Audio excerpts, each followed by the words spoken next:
মৰিয়নি সমজিলা ঘোষণা কৰাৰ লগে লগে উৎফুল্লিত মৰিয়নিবাসী। বিহুগীত জুৰিলে বিধায়ক ৰূপজ্যোতি কুৰ্মীয়ে। অসমৰ 10খন জিলাৰ লগত মৰিয়নিকো সমজিলা ঘোষণা। মৰিয়নিক সমজিলা ঘোষণা কৰাৰ লগে লগে ৰূপজ্যোতি কুৰ্মীও আনন্দত মতলীয়া হৈ ৰাজপথত বিহু নাচি বিহুগীত গাই মতলীয়া হৈ পৰে। মৰিয়নিক সমজিলা ঘোষণা কৰাৰ আনন্দত মৰিয়নিৰ দেবেৰাপাৰ চাৰিআলিত ফটকা ফুটাই বিহু ঝুমুৰ আদি নচাৰ লগতে বিহুগীত জুৰিলে বিধায়কগৰাকীয়ে। দেবেৰাপাৰ চাৰিআলিত নাচি বাগি ফটকা ফুটাই উৎফুল্লিত বিজেপিৰ কৰ্মী সমৰ্থকৰ লগতে বহুতো স্থানীয় ব্যক্তি। মৰিয়নিৰ পৰা সূৰ্য দাসৰ ৰিপৰ্ট, এনি এক্সপ্ৰেছ।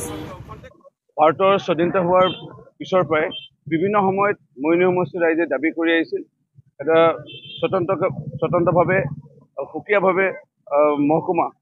কিন্তু বিগত চৰকাৰ সময়ত আজিৰ পৰা 20 বছৰমান আগতে বলপূৰ্বকভাৱে মৰিয়নি সমষ্টিৰ এটা অংশ তিতাবৰ মহকুমাৰ লগত জাপি দিলে আৰু মৰিয়নি সমষ্টিৰ আজি তাৰিখলৈকে দুভাগ হৈ আছিল। আধা সংখ্যক লোক মৰিয়নি সমষ্টিৰ যোৰহাট মহকুমাৰ লগত জড়িত হৈ আছিল আৰু আধা সংখ্যক মৰিয়নি সমষ্টিৰ ৰাইজ জড়িত হৈ আছিলে তিতাবৰ মহকুমাৰ লগত। ইয়াত কেতিয়াবা যদি যাব লগা হৈছিলে তিতাবৰ মহকুমালৈ SDOক লগ কৰিবলৈ, মুখ্যমন্ত্ৰীক লগ কৰিবলৈ অনুমতিৰ বাবে কোনো এটা নথি পত্ৰৰ কাৰণে যাব লগা হৈছিলে আকৌ যোৰহাট জিলা আয়ুক্ত কাৰ্যালয়লৈ।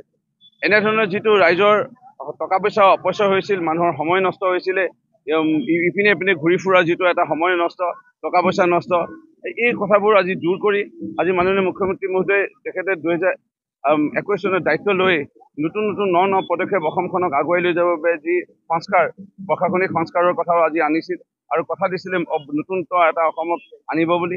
আজি আমি সমজিলা, আজি মৰিয়নি সমষ্টি যোৱাকালি আজি ঘোষণা কৰিলে 10খন সমজিলাৰ আমি মৰিয়নি সমষ্টিৰ অংশ হিচাপে আমি লাভ কৰিলোঁ। মই মাননীয় মুখ্যমন্ত্ৰী মহোদয়ে এই পুণ্য কামৰ বাবে তেখেতক অশেষ কৃতজ্ঞতা জ্ঞাপন কৰিছোঁ, বহুত ধন্যবাদ জ্ঞাপন কৰিছোঁ আৰু মৰিয়নি সমষ্টিৰ ৰাইজক লগতে আৰু 10টা সমষ্টি যি সমজিলা পালে তেওঁলোকক অভিনন্দন জ্ঞাপন কৰিছোঁ। সমজিলা বুলি ক'লে এতিয়া আগতে আমি আৰক্ষী অধীক্ষকক লগ কৰিবলৈ যাওঁ আৰু আমি যদি জিলা আয়ুক্তক লগ কৰিব যাওঁ, আমাৰ কৃষি বিভাগৰ বিষয়াক লগ কৰিবলৈ আমি অন্য এটা ঠাইত যাব লাগে, আমি গড়কাপ্তানি বিভাগৰ অভিযন্তাক লগ কৰিবলৈ বেলেগ ঠাইত যাব লাগে, শিক্ষা বিভাগৰ বিষয়াক আমি লগ কৰিবলৈ বেলেগ ঠাইত যাব লাগে, আমি ITI বোলে ইনষ্ট্ৰাক্টৰক লগ কৰিবলৈ বেলেগ ঠাইত যাব লাগে।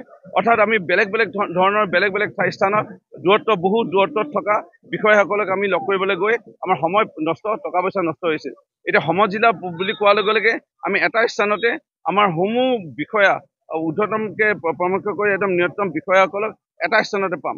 ৰাইজৰ সময়ো বাচিলে, মানুহৰ টকা পইচাও বাচিল আৰু বিশেষকৈ উন্নয়নৰ ক্ষেত্ৰত আজি জিলা আয়ুক্তজনে গোটেই জিলাখনত সময় যিটো দিব লগা হৈছিলে, একে পৰ্যায়ৰ যিটো ক্ষমতা থকা আমাৰ অতিৰিক্ত আয়ুক্ত অৰ্থাৎ IAS অফিচাৰ এজন বা ACS বিষয়া এজনে যেতিয়া ইয়াতে দায়িত্ব ল'ব, তেওঁ ওচৰতে এটা সৰু সমষ্টি ভিত্তিত যিটো ভৌগোলিক এলেকাৰ দায়িত্ব ল'ব, তেওঁ বেছিকৈ উন্নয়নটো চকু দিব পাৰিব।